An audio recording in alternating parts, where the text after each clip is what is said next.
So, sit back, relax, and enjoy tonight's story, which is the cover of the Rolling Stones. No. Oh. No. It's the role of women in Celtic history and stories on the edge of dream.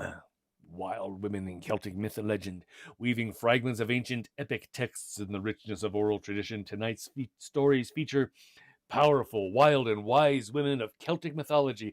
The women of Celtic literature are here celebrated for their ingenuity, their spirit, their physical courage, and deep instinctual natures. These stories are retold for the modern reader in earthy, poetic language. These haunting, deeply moving tales exert a primal pull, awakening ancient memories buried deep within our collective unconscious. First story up is The Romance of Mies and Durush. He thought that if he could serenade her with his harp, he might be able to woo her. This, he hoped, would heal her wounded soul and cure her madness. Mies was, indeed, transfixed by the sound of Durush's harp. She was also transfixed by his naked body as he played those sweet songs upon her very soul. Though now in her old age, in her young age, she had seemed beautiful in that old way. That's all but gone. For the proud heart is gone, and the fool heart of the counting house fears all but soft beauty and indolent desire.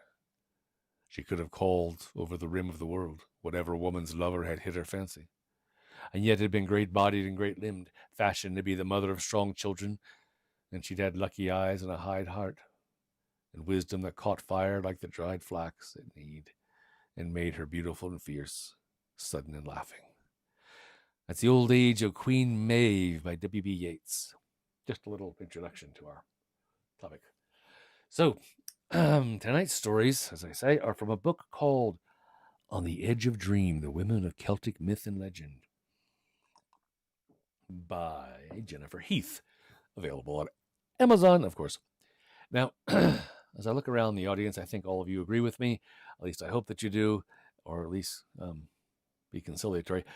I do not claim to be an authority on women, and any man who would make such a claim belies his own fallibility merely by the statement.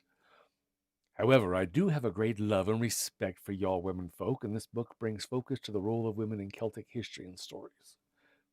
Around 3000 BC, Proto-Celts domesticated the horse, began their movement west. They were an adventurous, migratory, bellicose people. The worship of female deities was tantamount. The mother goddess in all her forms was the source and flow of birth, death, truth, and inspiration. In general, Celtic goddesses ruled earth, animals, and the mysteries, while male deities were tribal, involved in human activities. The Celts adored decoration on their goods and ornamented their persons with lavish jewelry, often as not made of gold. They wore bright colors and tartans and fastened their cloaks and shirts with elaborate brooches. Men wore leather belts with intricately wrought clasps, and women bound their gowns with bronze girdle chains. Doubtless women also wore trousers when they wanted, for although Celts loved luxury, feasting, and drinking, they were a practical, athletic, and hard-working people. Celts were meticulous in their grooming and proud in their bearing. Celtic women used mirrors, tweezers, and makeup. The Roman poet Propertius chastised his mistress for painting herself up like a Celt. Greek and Roman travelers inevitably described the Celts as tall and fair. Though, of course, Celtic people are now, and always have been, entirely diverse in stature and coloring. But, considering that the Roman army averaged less than 5 feet in height, these people, who often cleared 6 feet, must indeed have seemed like giants. The Romans visiting Gaul in the 4th century A.D. were awed by the tall, blue-eyed, singularly beautiful women. They must have popped right into the glen and here in Celtic world, too.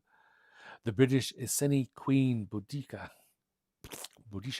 who led the most ferocious revolt ever against the Roman army around AD 60, was said to be huge of frame with masses of bright red hair that fell to her knees. Women and men wore their hair long, pulled it back from their faces, washed it in lime, which bleached and thickened it to look, Caesar wrote, like horses' manes. The lime washes may have had the effect of dreading their hair. In battle, Celts spiked it like fright wigs. Naked, wearing only gold torques around their necks, shrieking, taunting, hair standing on end, and in the case of the Britons, their bodies painted with blue with woad, they must have been a terrifying sight indeed to the oncoming Roman troops. Celtic society was divided into noble, free, and unfree. Privileged women had slaves and servants, while children were fostered, sent to be reared by friends and allies, the girls until they were 14, the boys until they were 17. The Greek geographer Strabo wrote that Celtic women were notably loving, attentive mothers. Celtic women went to war and frequently trained young warriors. The Ulster hero 𝔻𝔻𝔼𝔸𝕗 learned skill at arms and his famous salmon leap from 𝔻₝𝔼𝔼𝔸𝕗, the shadowy one at her military academy in Alba. Bowen was called the nurse of heroes. King Concobar's daughter was also his battle charioteer. In battle, women led the way onto the field, naked furies, marching ahead of the men, screaming, howling, banging war clappers, and making word battles, brandishing torches in a fearsome ritual reenactment of the Morrigan, the war goddesses casting the spell of victory. And when her man was down, the Celtic woman was likely to jump into the fray and fight in his place. Marriage among Celts was not inviolable. Marriage was secular, not religious, nor did married women give up their property or any rights, as did Roman women, who had few to begin with. Marriage in Celtic society was a free union that could be broken. Celts were lusty and not as squeamish as many late 19th and early 20th century mythographers and folklorists who, with few exceptions and many euphemisms, expurgated the naughty bits from their stories. Pre-Christian Celts had few sexual taboos and took their pleasure as they liked. Women were as often sexual initiators as men. In that spirit, believing that sexual activity is integral to these tales, Jennifer Heath, remember Jennifer Heath, our author, has included, or more accurately reinstated, among the themes in Celtic mythology is woman as teacher, whose appearance transforms the landscape in the male universe. Through sexual relations, she initiates men and brings harmony, fertility, and wholeness. An interesting exception is the first story tonight, the romance of 𝔻ℝ𝔼𝔸𝕗𝕗 and 𝔻ℝ𝔼𝔼𝔸𝕗, in which the male becomes the healer. When I finally quit introducing and start storytelling. Much of the great Irish poetry springs from the wailing women, who in some places still improvise narrative verse in their keening laments for the dead. The walking songs were by women, and some men tell stories and gossip in extemporaneous verse while they work at weaving, might also be the source for Celtic poetry and storytelling. And as Jennifer Heath, our author, says, she is a fabuler, not a professional scholar. Yet it seems to me that the powerful role and influence of Celtic women throughout the ages as creators and guardians of oral tradition, and especially as women who once lived as equals to men, has been undermined. It is that undermining that Miss Heath has, in part, addressed these tales and retold them to fulfill a female point of view. She says she has fashioned some of these stories from the barest fragments and here and there has woven scraps together. She has revisioned and reshaped them all in her own way, fleshed them out with her own idiosyncrasies, biases, and desires, and in the process has tried to discover each story's feminist secret, its key. And so, in light of the foregoing, dearies, I just want to caution you that our first tale is a bit graphic in the beginning, when in line with the closeness to life and death of the early Celts.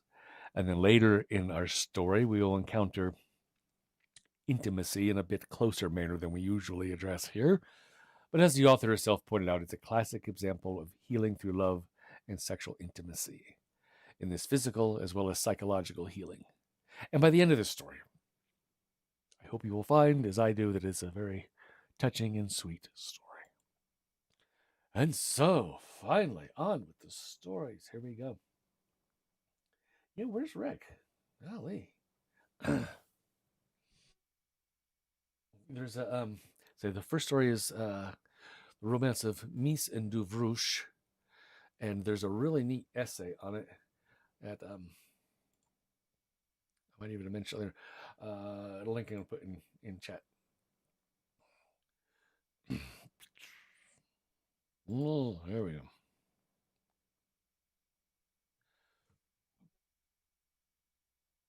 𝔻ℝ𝔼𝔼𝔸𝕗 stumbled onto the battlefield, rifled through tranquil death.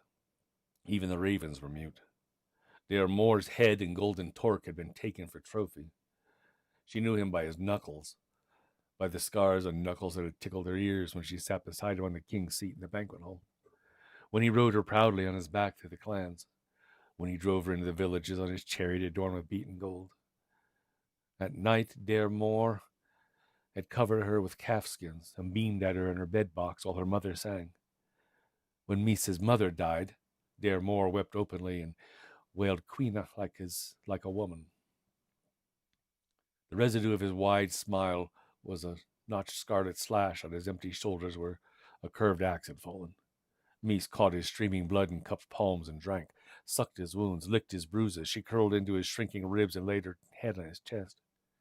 She wallowed in shriveling tissue and sinew, hummed her mother's lullaby, but her voice could compose no lamenting verse to honor him. She could not keen. She could not sing 𝔻ℝ𝔼𝔻𝔸𝕄. 𝔻℻𝔼𝔻's body stiffened, then softened. Carrion birds ignored 𝔼, unfastened 𝔻℻𝔼𝔻's skin, squabbled for morsels. Each organ was a gem: the ruby heart, the sapphire lung, the garnet liver, the diamond spleen. Rain, sleet, heat. 𝔼 lay close against the puckering meat. Stink penetrated her nostrils, melted the last of her reason. Dogs came, snarled for scraps, tore bones from joints, scattered spine and hip. 𝔼 stretched her tongue to her father and scooped black soil. She stood, lurched and limped. She could not remember where she was or why. Her pretty leather boots and bright frock were rags. Golden brooch stolen by the magpies, hair clotted with blood and guts, marrow and excrement, moss and dirt. 𝔼 walked, the only child of a raiding chieftain lost in strange terrain and brain-sick. Her unguided path veered upward, toward a mountain, to a cave. She hid in the suffocating dark, and she forgot her father. Blackened the last picture of him from her mind, her people, her home, her language. All love regressed to nothing. Speechless, thoughtless, without memory. Hair sprouted over 𝔼's body until it swept her heels. Raging appetite pulled at her skinny belly. She scented and stalked beast, bird, and man. She rushed, swift as a wind. Wind outstripped nameless wrath, outraced pain. 𝔼 caught every beast, every bird, every man who ventured onto her mountain. Her long nails toughened into talons. She ripped and shredded. Killing gave form to her grief and fury. She filled her cupped palms with blood. She filled her belly with gore. Bones piled high on 𝔼's mountain. Game grew scarce. The mountain a wilderness. Now and then a cow or sheep wandered from the herd. The shepherd followed. Their bones increased 𝔼's trophies. She stared at the sky, sniffed at the dirt, licked it, picked at fleas and lice. Huddled in her cave, 𝔼 slept. 𝔼 never dreamed, but the scent of death danced through her sleep. They named that deserted country 𝔻℻𝔼𝔻𝔻, and the king of Munster issued a proclamation that 𝔼 should not be killed, for he was curious to see the wild maiden who ravished all life that came near her like an unshriven ghost.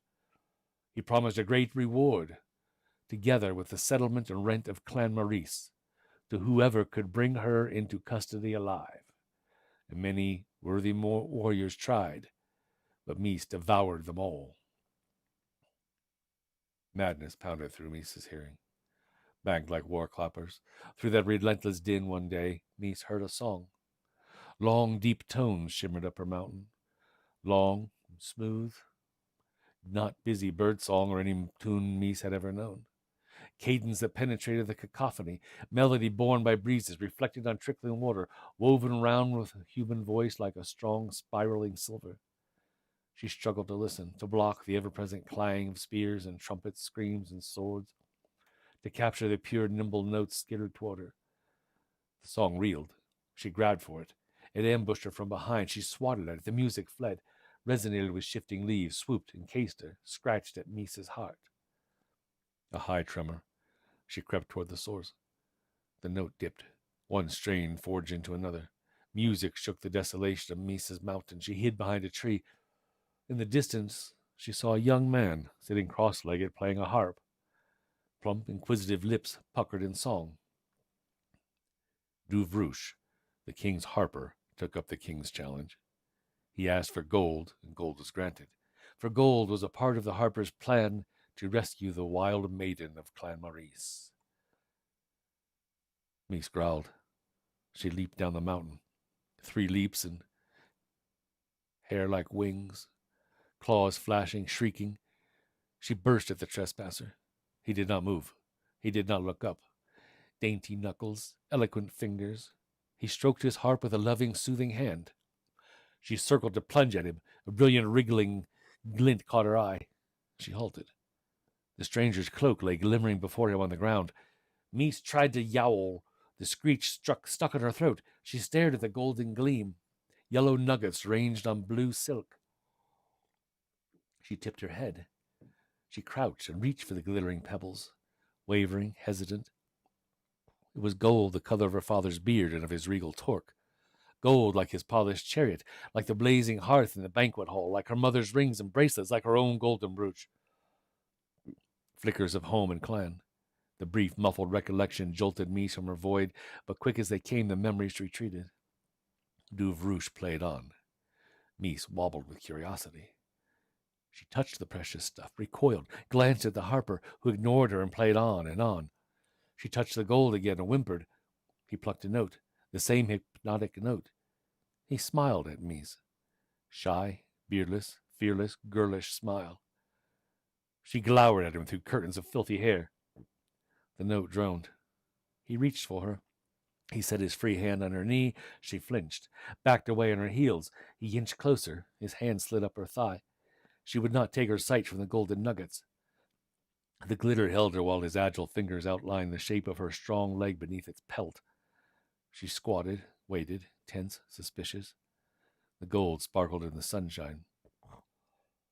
𝔻ℝ𝔼𝔸𝔸 set down his harp. He parted the heavy wall of Mies's hair on her chest, fur cascading along her stomach, laid flat in swirls on her buttocks. Mies guarded the nuggets with her eyes, while his fingers sought between her legs and traced the bristling crevices. He found the tight center, mired in anger and puerility, closed and unfledged. She closed her eyes, raised her hips. Weird yearning vibrated lower and lower while he chanted. He rubbed and caressed. Wetness flooded the mane on her limbs. She murmured and sighed. His fingers moving gently round and round, fiddling, strumming. Be calm. Be still, my girl, my darling, my daughter, my sister, my friend. He stroked faster. Mies's eyes rolled back. She moaned and trembled, and the estranged body, hardened by hatred, came to rest, soft as a pond. 𝔻ℝ𝔼𝔸𝔸 put his fingers in her mouth. Mies tasted that strange, fragrant, venerable nectar.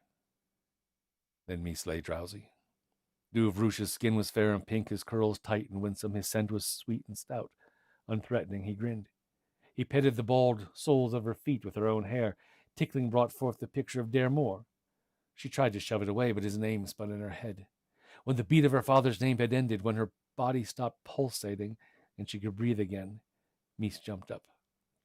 𝔻ℝ𝔼𝔸𝔸 waited for deadly talons to take revenge, but she rubbed her stomach.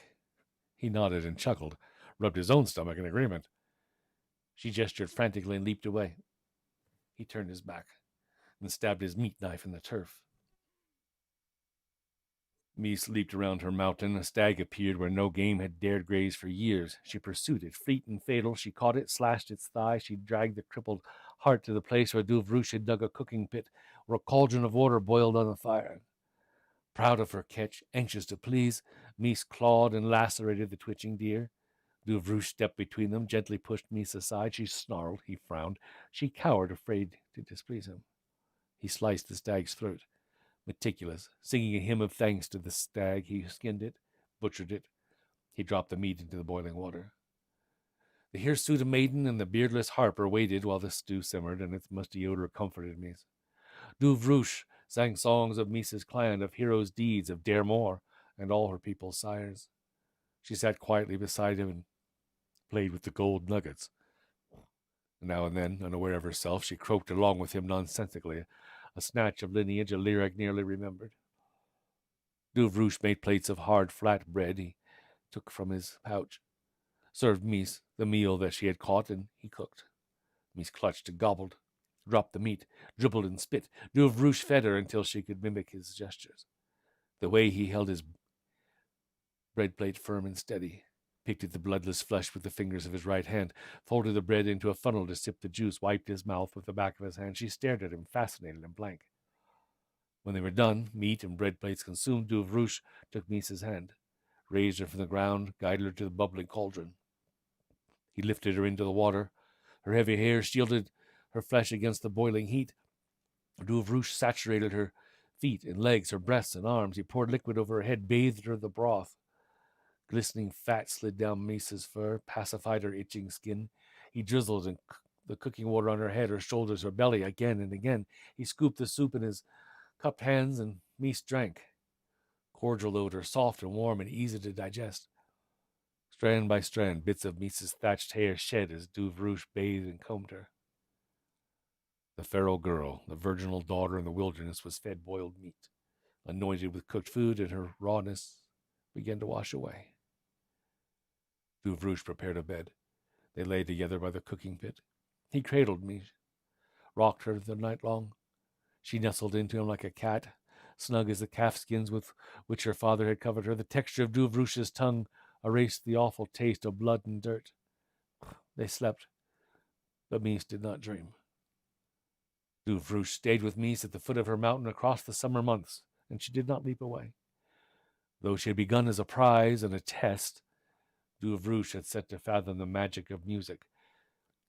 Now he loved her, as love comes from being needed, as mothers love their helpless newborns.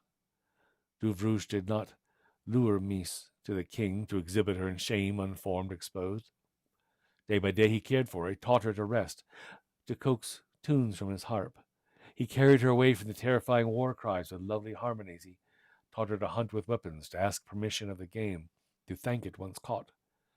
The game increased in the increasing safety, increased as if to offer itself to healing. And Misa was calmed by his patience, mesmerized by friendship she had not known since 𝔻ℝ𝔼𝔸's death. Her voraciousness, the brutishness in which her infancy had been trapped, a beastliness that lacked the judiciousness of animals, gradually ebbed. Handful by handful each day across that summer, the hair that smothered, concealed, and swaddled Misa fell to the ground. When bloodlust returned to overtake her, when Misa licked the dirt and menaced 𝔼𝔻𝔼𝔸 with snarls and claws, the harper gave her the gold nuggets and rubbed between her hands or sucked between her teeth. By his love-making, her vigor transformed from loathing to affection. When at last 𝔼𝔻𝔼𝔸 cut Misa's talons with his meat knife and burned the cruel, ragged daggers in the campfire, Misa neither fought nor squirmed, but acquiesced, trusting as a baby. And that night, Misa did dream. She dreamed of 𝔻ℝ𝔼𝔸ℇ, her father. Restored and happy in death, her father embraced her, kissed her cheek, bid her farewell. In her dream she saw again the terrible battlefield, plush and green and blooming. Misa woke, keening. She wept and clapped and screamed, her first clear-spoken words a lament to honor 𝔻ℝ𝔼𝔸. Verse after verse of the 𝔻ℝ𝔼𝔼 she'd withheld so long stormed out of her mouth. She beat the ground, she bellowed and wailed, bittered, tortured wailing that drove pain and anger into the ethos, into the arms of the merciful dead, the shriven dead who know the means to dispose of death. With their 𝔻ℝ𝔼𝔼, the last of Misa's long, thick pelt disappeared, and a handsome young woman with large, lively eyes emerged from that tangled, mossy mass.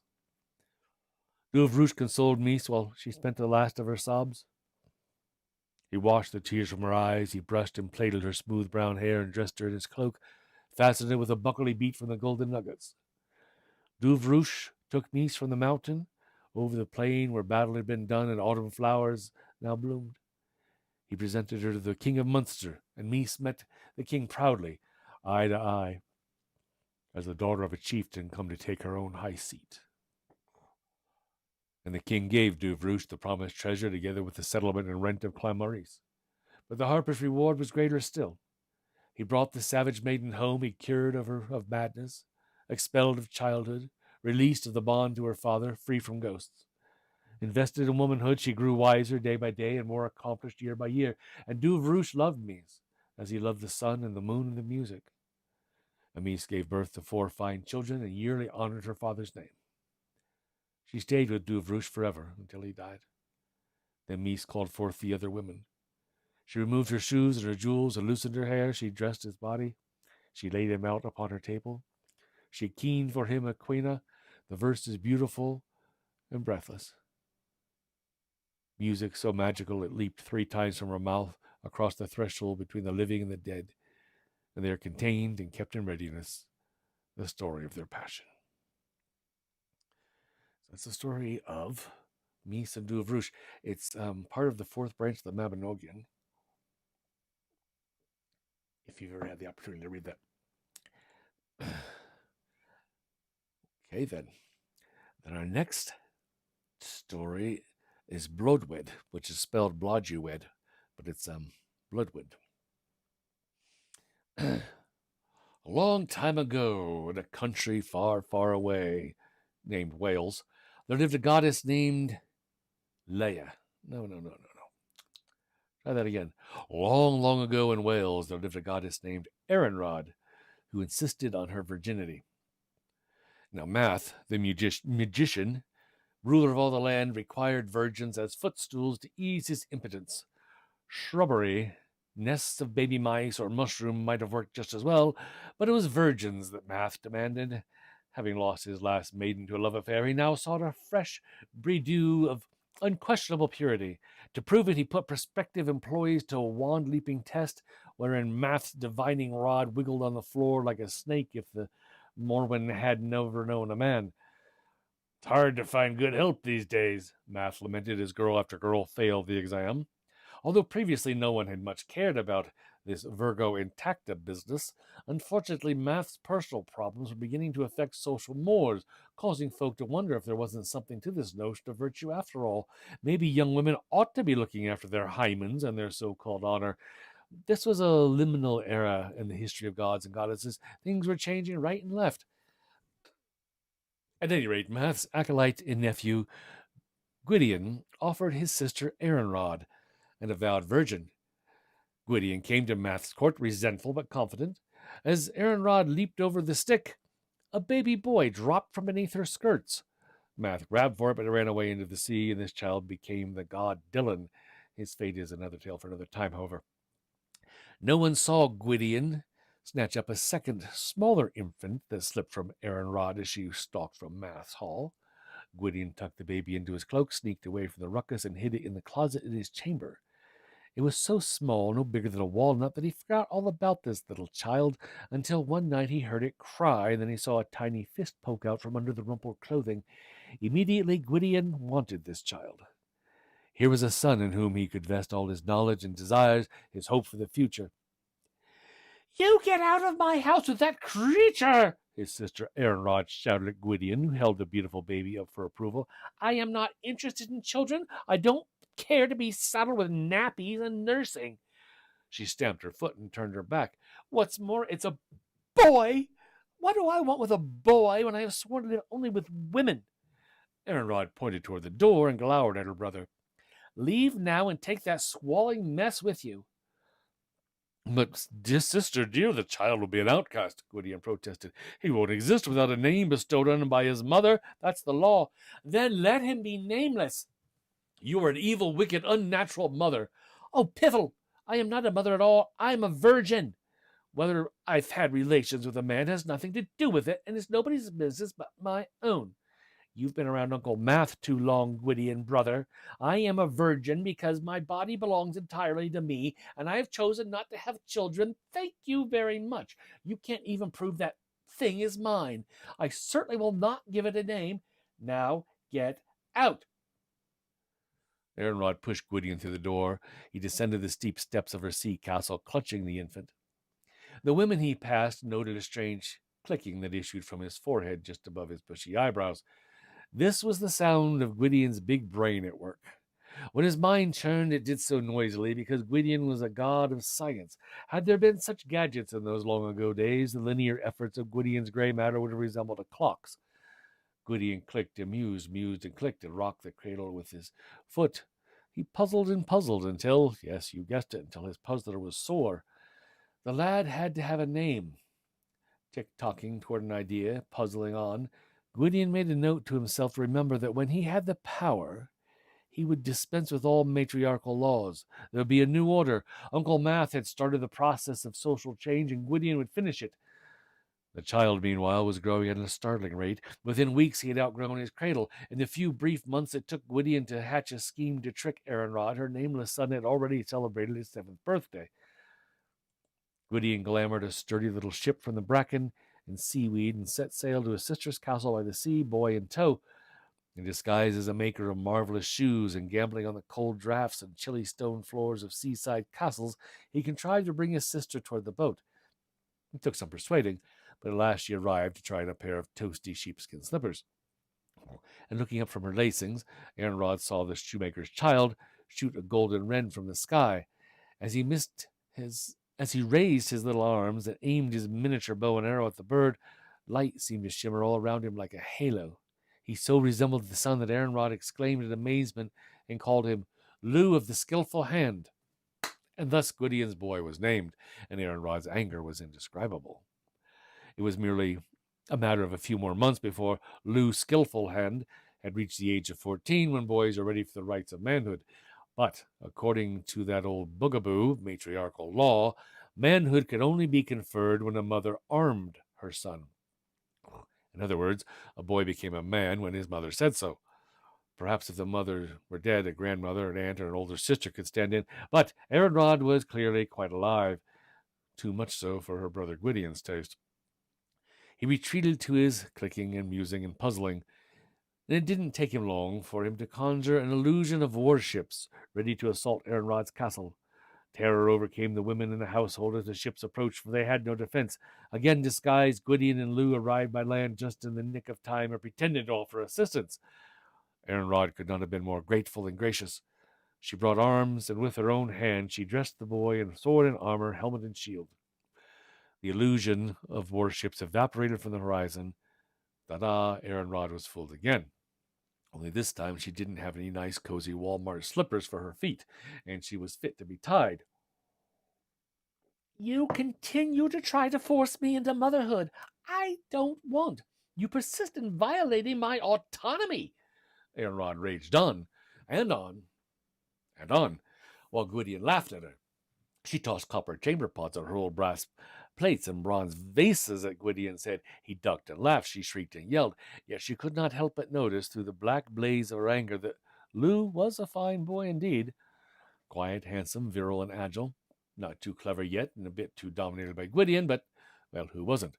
Had she not been in such a righteous stew about the question of self-determination, 𝔻ℝ𝔼𝔻𝔻 might have considered 𝔻ℝ a young man any mother would be proud of. But the point remained, didn't it? 𝔻ℝ𝔼𝔻𝔻 did not wish to be a mother.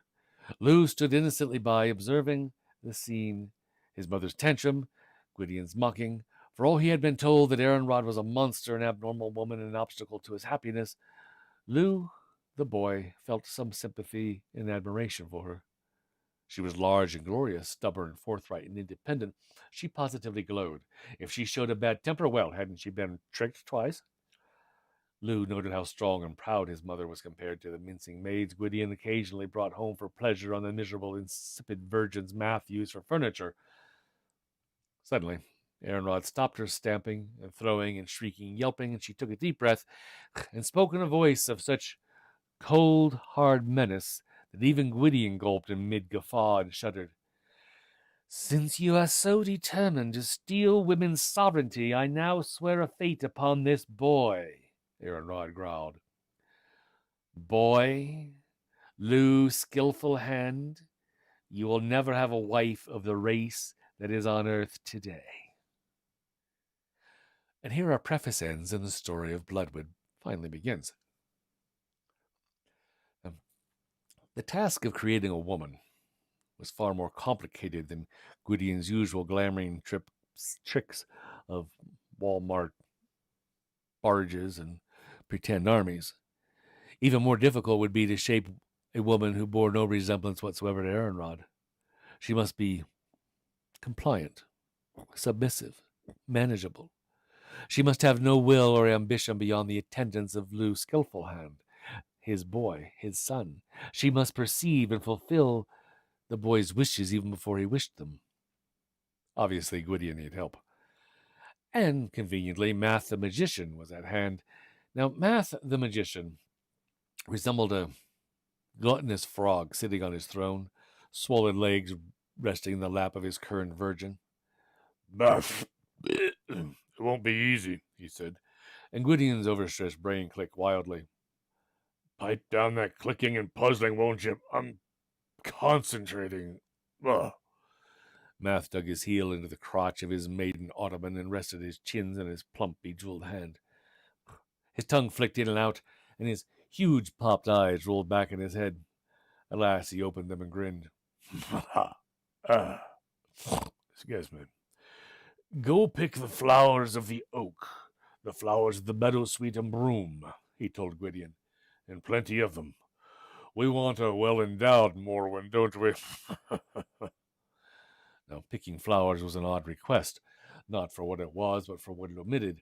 The divine essence of flowers runs through every woman's veins and is passed from womb to womb, yes.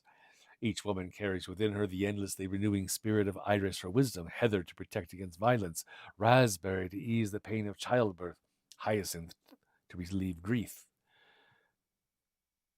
foxglove for a strong heart, lily for unconditional love, and rose for healing and sight, cowslip for wantonness and pleasure, huckleberry for prophetic dreams, loosestrife for peace, mugwort for authority, moss for prosperity, marigold for freedom, and understand the language of birds, lilac for its own dear sake, and more. The bouquets of feminine power are the stuff of constant creation, yet none of these were included in Math's prescription. For this was to be a woman conceived and ripened on the outside the womb with plans that are metaphysically masculine. We are manufacturing here an ideal creature in our own image, the magician reminded his nephew. Why muck up the works with female particulars? We've got meadowsweet for love, huh? And happiness, and that's enough emotion to guarantee that Lou's new wife will adore him. He's only a 14-year-old boy after all. Now, let's get to work. They began, of course, with oak, for no sentient being can be formed without the primordial tree of perfect speech, greatest intelligence, metamorphosis, and transformation. Carefully pouring acorn, leaves, bark, and petals into a huge cauldron, they tossed and folded until the elements of the plants were thoroughly blended. Boil, boil, toil and trouble. They added 2 bushels of meadowsweet, 9 handfuls of yeast, a liter of cow's milk, 4 dozen eggs, 3 cups of honey, and a bucket of their own urine and spit, and whipped the mixture into a peck and a half of finely chopped broom. Math and Gwydion muttered their spells and sifted the finest porcelain powder into the blossoms.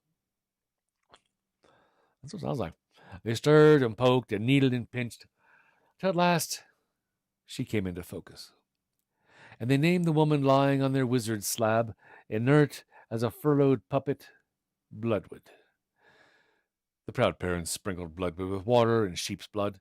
The florets, foliage, buds, seeds, pollens, and wilted petals unfolded and burst into life.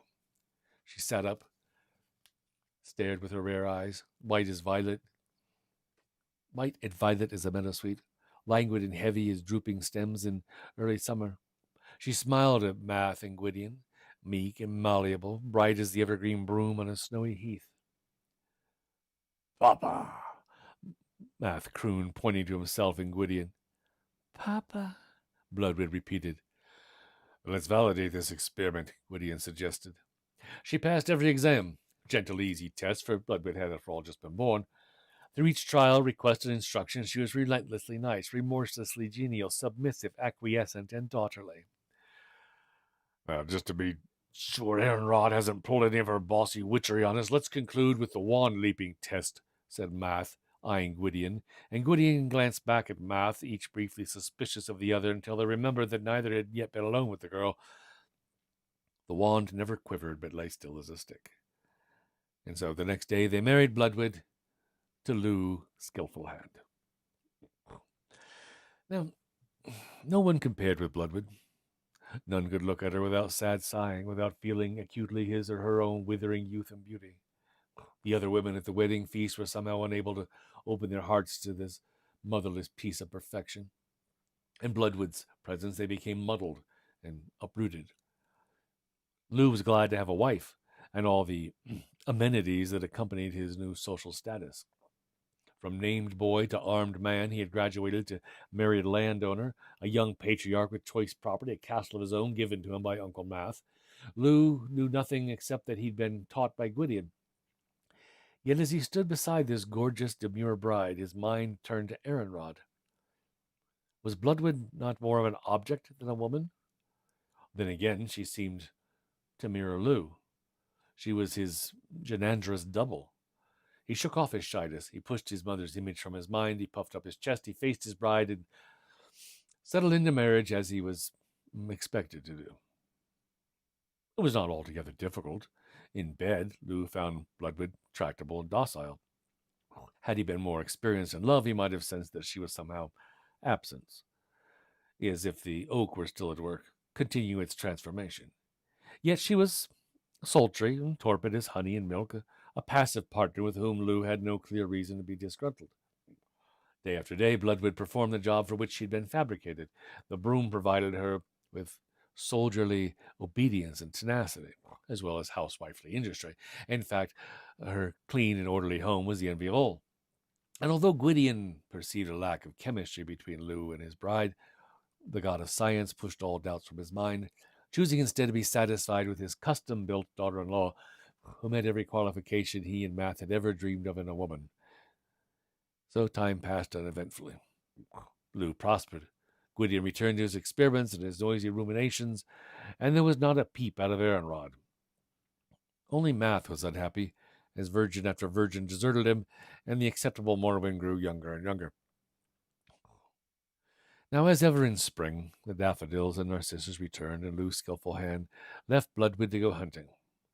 She watched him ride out, smooth and fresh and fair, bright and shining as daybreak. She waved and blew kisses until he disappeared over the horizon, and then she turned briskly to her wifely duties, organizing the servants for the planting, milking, cheese-making, scrubbing, and bread-baking. She took up her weaving by a window. She was a perennially pleasant, neither happy nor sad.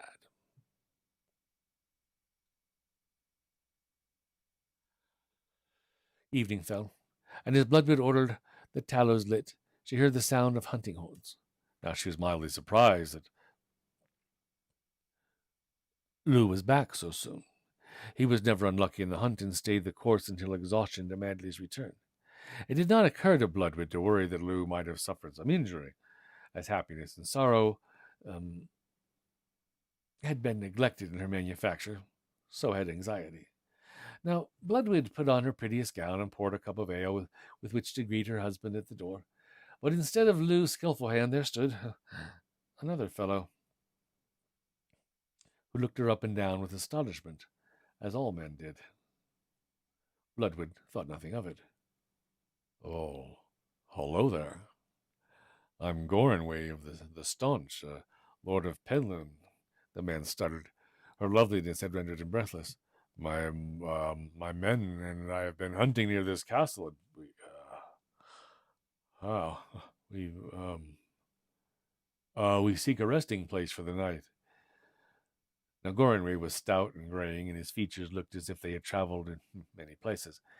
He was not handsome and glowing like Lou. Rather, he was so ugly as to be, well, magnificent.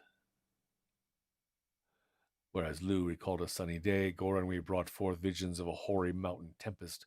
His face was crusty as bark, and black stubble dotted his chin like lichen. He was cousin to the gnarled oak, and the sap in Bloodwood's veins exploded with recognition. She shoved the ale horn into his hands and squeezed her eyes. She imagined her tongue playing in the large gap between 𝔻▻𝔻𝔻's teeth. Imagination was unfamiliar to her, and it frightened her. She pulled herself together and curtsied the stranger through the door. "The gods know we will be disgraced for letting this chieftain go elsewhere at this hour and not asking him in," she told the servants. She sent them to fetch water for his bath and prepare a supper. Bloodwood's heart crashed and thumped. While 𝔻▻𝔻𝔻𝔻 bathed, she ran to her looking-glass and pulled her hair up this way and down that and braided it and twisted it with ribbons. She fussed and fumed and shoved at her ample cleavage and smeared it with powdered rose petals and paced the floor and whispered, "Mine, mine, mine," and knew not what she said, for she had never wanted anything or anyone before in her short life. They dined alone, and Bloodwood was radiant. She glanced shyly at 𝔻ℝ𝔼𝔸 with her meadow-sweet eyes, and batted her lashes, and sucked slowly and seductively at strings of meat. He could not stop staring at her until at last he made bold to place his hand on her knee, and she reached down and guided it up her skirts. And soon they were kissing and fumbling and stumbling to her bedchamber. Bloodwood came alive. The oak had reached its pitch. Bloodwood chose 𝔻ℝ𝔼𝔸, and by her choice her humanity emerged, half-baked and presented to Lou as the chef d'oeuvre of men's ideals. She had been tame and biddable. But for the first time in her life, Bloodwood's flesh tingled like true skin, at once pliant and solid. Her slavish, sluggish sheep's blood, toxified by male urine and spit, now stormed wildly, clean and fierce as a waterfall. And although 𝔻ℝ𝔼𝔼, caressing every inch of her body, muttered again and again of Bloodwood's perfection, she felt gloriously imperfect, marvelously real. But when it was over, a bitter taste crept into Bloodwood's mouth. The sour taste of marital tyranny. The terrible knowledge that she was disposable, a pretty pawn in Gwydion's game, and somewhere deep in Bloodwood's bones, the belligerence and stamina of Broom began to stir. The next day, 𝔻ℝ𝔼𝔼 rose to leave, but Bloodwood clung to him, begged him to stay. He could not resist. They slept together that night, and the next, and the next, and the next. And Bloodwood could not get enough. The days with 𝔻ℝ𝔼𝔼 passed in long talk. No longer was Bloodwood indifferent. She expressed opinions. She had ideas. She laughed. She discovered passion, foolishness, friendship. Finally, she confessed her origins and told 𝔻ℝ𝔼𝔼 that with or without him, she wanted nothing more than to be fully a woman. 𝔻ℝ𝔼𝔼 is of the old school of matriarchal law, and his Bloodwood's story offended him, for Gwydion's tampering was an offense against nature. He embraced and comforted Bloodwood as she wept. They gazed at each other, and there was no part of them that did not feel love. Thus, on the night before Lou was expected home, 𝔻ℝ𝔼𝔼 made this suggestion to Bloodwood. She must discover how Lou could be killed. For he was a child of the goddess. It would be no easy task to get rid of him, mind you. She did not balk, for killing Lou, she knew, would be her only path to freedom. 𝔻ℝ𝔼𝔼 the staunch returned to Penlyn, and Lou returned home to an apparently happy wife. Her voice was louder. She was more talkative, even witty. He had never seen her be anything but deferential and even-tempered, but now and then he noticed a darkness pass over her face, which reminded him of his aunt, Erenrod. Well, his mother, Erenrod, actually. She seemed less and less a feminine duplicate of himself, and thus he wanted her more and more. One night, soon after Lou's return, Bloodwood turned to him and said, "Darling, I've had nightmares, horrible omens. Your absence this time was long and caused me to fret and dream of your death. I beg you, dear one, tell me how you can be killed so that I can protect you and sleep soundly." Now, it did not occur to Lou to mistrust Bloodwood. He had never heard of Delilah, after all, and she had been created by his father for his own pleasure, and Gwydion, in Lou's estimation, did not make mistakes and would never betray him. In the second instance, Lou was right. Gwydion loved his boy above all possessions. So Lou curled into Bloodwood's arms that had been shaped especially for him, and said, Don't worry, my love. I cannot be killed indoors or out of doors, or on a horse or on foot." "Oh, well then," Bloodwood sighed, "you can't be killed at all." "Ha ha ha ha! But I can be killed," said Lou, and he laughed, and he told her that in order for him to die, he must be on the bank of a river, with one foot on the back of a billy goat, and the other on the rim of a tub in which a bath had been prepared for him. The spear that could kill him would take a year to make. It could be carved, polished, and sharpened only during full moons. And so the next day, Bloodwood sent a trusted messenger to her lover 𝔻ℝ𝔼𝔼, and he worked the spear until it was perfect, and at the end of the year he sent word back to Bloodwood that all was ready. "My lord, my darling, my love," Bloodwood said to Lou one night over dinner, "I am thinking of what you told me and how it might come about. If I prepare a bath, will you show me how you might stand on the goat and the edge of the tub? I mean, it seems a mean fact, darling, indeed an impossible feat, and I need reassurance that you cannot do it and therefore no danger." Now, Lou was proud. Gwydion had spoiled and pampered him, and while he had a certain sweetness too, he was a show-off vain as high noon. He not only agreed, he prodded Bloodwood to hurry while he flexed his biceps and stretched and strutted. Bloodwood sent for Gorenwy in secret and went to prepare the bath. She found the oldest, most slothful buck in the herd. Gorenwy hid, while Bloodwood laughed and goaded Lou. Oh, darling, now I'll see that I need not ever worry, for even you, my husband, agile as you are, cannot balance here like this. And she barbed him and ran her hands up and down his belly and back. And then it was done. He's done from his bath, and he was dripping wet.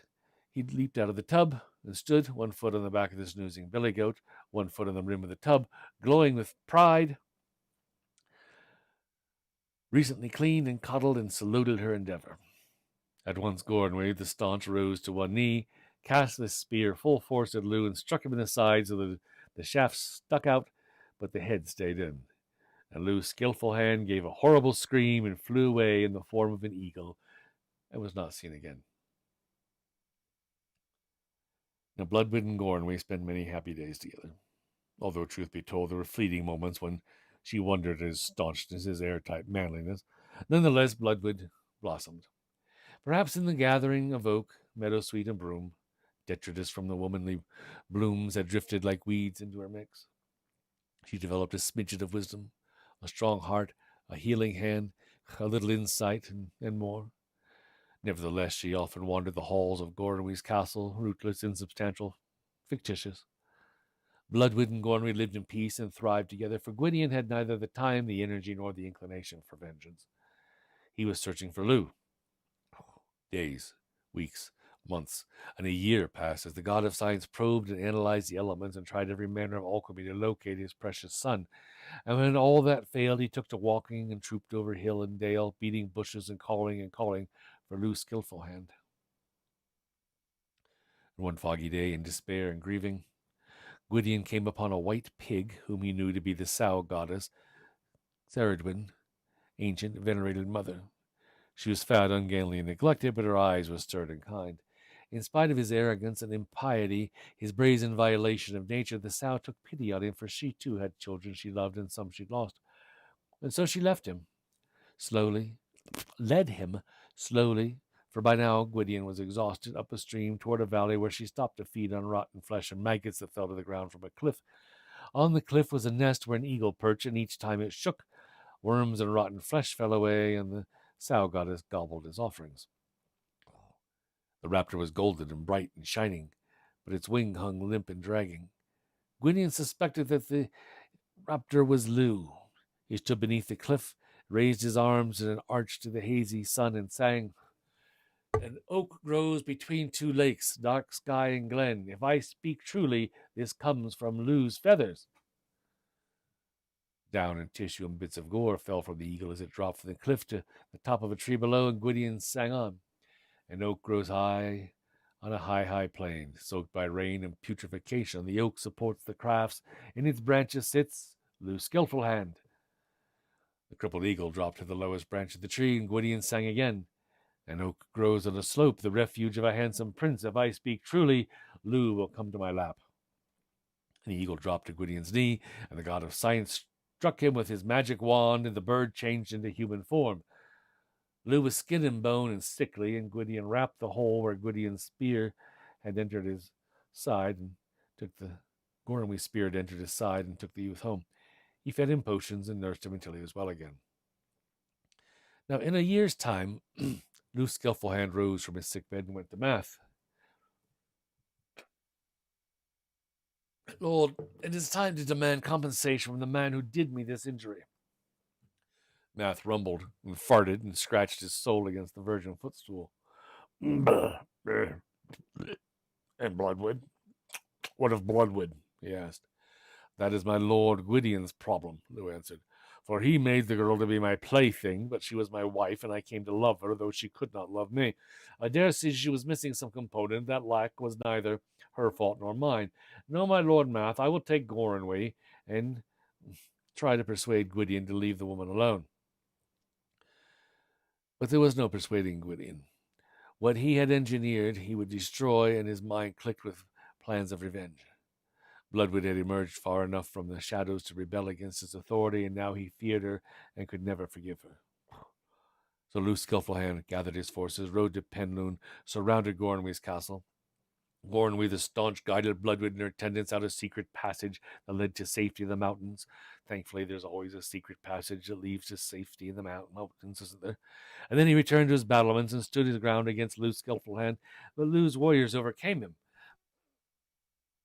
𝔻ℝ𝔼𝔼 the staunch sent messengers to ask 𝔻𝔻𝔼𝔻 if he would accept land or gold for the injury put upon him, but 𝔻 refused. You must come to where I was when you cast this spear at me, while I stand where you stood, and you must let me throw a spear at you. That is the least I will accept. And so 𝔻ℝ𝔼𝔼 went where 𝔻 had been, but there was no one to bathe him before he balanced on the back of the buck on the rim of the tub, and thus he made one request. He asked 𝔻 allow him to put a stone between himself and the blow, and 𝔻 agreed. But 𝔻𝔻𝔼𝔻 threw the spear with such vigor and jealousy that it pierced both the stone and 𝔻ℝ𝔼𝔼 the staunch. The lord of Penlune died there, and the stone still stands on the bank of 𝔼𝔻𝔻𝔸𝕗, with the spear stuck through it, and so it's called the 𝔻ℝ𝔼𝔼𝔾. Now, meanwhile, back at the ranch, Bloodwood and her women ran from the castle to the mountain sanctuary, but Gwydion, riding fast behind them, enchanted the attendants so they could no longer travel on their feet but had to walk on their hands. When they reached the river, the women drowned, every one of them. Gwydion leaped off his horse and chased Bloodwood. He seized her by the hair. He spun her 3 times left, 3 times right. 7 times he raised his hand to kill her, but he could not do it, for she was a product of his imagination. He held her by the shoulders and shook her, as if to loosen and detach the magic, the petals, the leaves, and the pollen, and the buds and seeds that had fashioned her. And Bloodwood yielded her body like a broken branch, and neither was she afraid, nor did she cry out. No longer did she care whether she lived or died, for she had been truly alive only briefly, and then not long enough to cultivate her soul. No, I will not kill you, Gwydion screamed. I will do worse. I will let you go into the shape of a bird to punish you for the shame you have brought upon 𝔻𝔻𝔻𝔼𝔻. Never will you show your face in daylight for fear of other birds. They will be hostile to you, and it'll be their nature to maul and molest you wherever they find you. You will eat hair and bones and gristle. And Gwydion heaved Bloodwood high into the air. She rose and hovered and turned into an owl. A flawless creature, soft and feathery, with muscular, soundless flight.